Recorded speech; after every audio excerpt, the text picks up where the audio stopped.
My name is Samuel Shropshire. I'm an American citizen living in Saudi Arabia. I came here in November 2011, not knowing anything about Islam or the Prophet Muhammad, peace be upon him. Most of what I had heard was extremely negative. In America, our news channels boosted their on-air ratings by regularly sensationalizing breaking news of terrorism. Every 30 minutes, one witnessed horrific scenes of bombings and bloodshed and murder, often one Muslim group fighting against another Muslim group. As killings and beheadings took place, there were always the shouts of Allahu Akbar, Allahu Akbar, God is great. I was invited here to Saudi Arabia by Safi Kaskas to work on what was known as the Q Project. Dr. Kaskas wanted to produce a new, easy-to-read American translation for the next generation of young Americans. Since I could not read or speak Arabic, I wasn't doing any translation work. I was simply invited here to check the English to make certain that this new interpretation of the Quran was easily understood. My work, of course, required that I read the Quran over and over again. Well, as you can imagine, having no knowledge of Islam, I had hundreds and hundreds of questions. I was shocked as I read to find that Jesus, peace be upon him, was often mentioned in the Quran. Jesus was presented as one of the greatest prophets. And even the story of the virgin birth was mentioned there. Many of the miracles that Jesus had done, I found them in the Quran. There were even a couple of Jesus miracles mentioned in the Quran that were not mentioned in the Bible. Evenings were mostly spent alone in a bedroom that had been set up for me in Dr. Safi's office. At night, I would stand on the balcony of that building and I would look across a very busy boulevard to a mosque. And I would hear the calls to prayer. I would see men and women coming to the mosque and leaving the mosque. Children were playing football in the mosque parking lot. Except for the minaret, it appeared to me to look like a typical Christian church in America. My heart longed to be in that mosque. I felt compelled by God to go there. A few months later, I got up the courage to walk down the street and to knock on the door of Taqwa Mosque. Now, nobody knocks on the door of a mosque. Normally, they just open the door and they walk right in. But I was not sure how I'd be received, so I stood there knocking until someone came to the door. That person simply said, "May I help you?" I said, "My name is Samuel. I'm a Christian from the United States. Is it okay if I come inside?" And that man, Shafiq Zubir, who was the caller to prayer, he reached out and he hugged me and he said, "Of course, come in." I sat in the back of the mosque during prayer times for 3 days. I didn't understand what was going on. I saw men standing, bowing, putting their heads to the floor as the imam led them in prayer. I had little knowledge about what was happening, but I felt God's presence in that mosque. And the men of Taqwa Mosque were so friendly to me. After 3 days, I asked Shafiq if he could teach me the first surah of the Quran, Al-Fatiha. This was a necessary element in praying the 5 daily prayers. I was memorizing sounds, but I didn't know what the sounds meant. So I started comparing them with an English translation I had, and I realized that there was nothing in Al-Fatiha that was inconsistent with Christian teaching. There I read the encouraging words that God was the most merciful, the distributor of mercy and forgiveness. My heart was being strangely touched by the words of the Quran and the love displayed by the men of Taqwa Mosque. Dr. Sadiq Malki would later drive me to the Islamic Education Foundation in Al-Hamra, neighborhood of Jeddah, where I said Al-Shahada. According to Islam, we're all equal. There's none above another.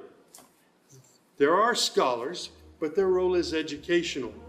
As for the relationship with God, it's personal, it's direct. The faith itself is simple and clear. It's summed up in just 6 points. There is one true God who is unlike any other being. He is neither born, nor does he give birth. He has neither spouse nor offspring. Nothing is comparable to him. He's all-powerful. He knows everything perfectly. He is the most merciful.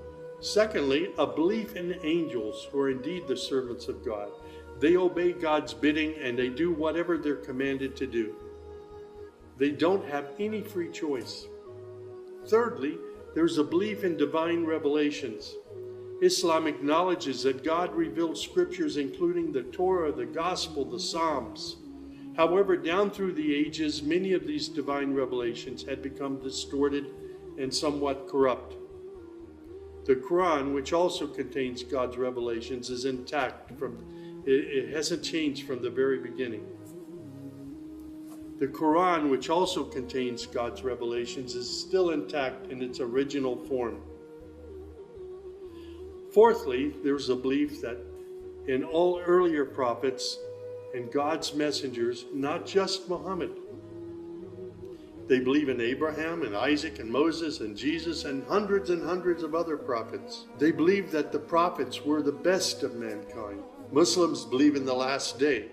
That's to say, this includes the belief in all that God and his messenger have told us about what happens after death, including recording of good and bad deeds, the resurrection and the gathering of all creatures, the reckoning that will take place on the great judgment day, the prophet's intercession, as well as heaven and hell.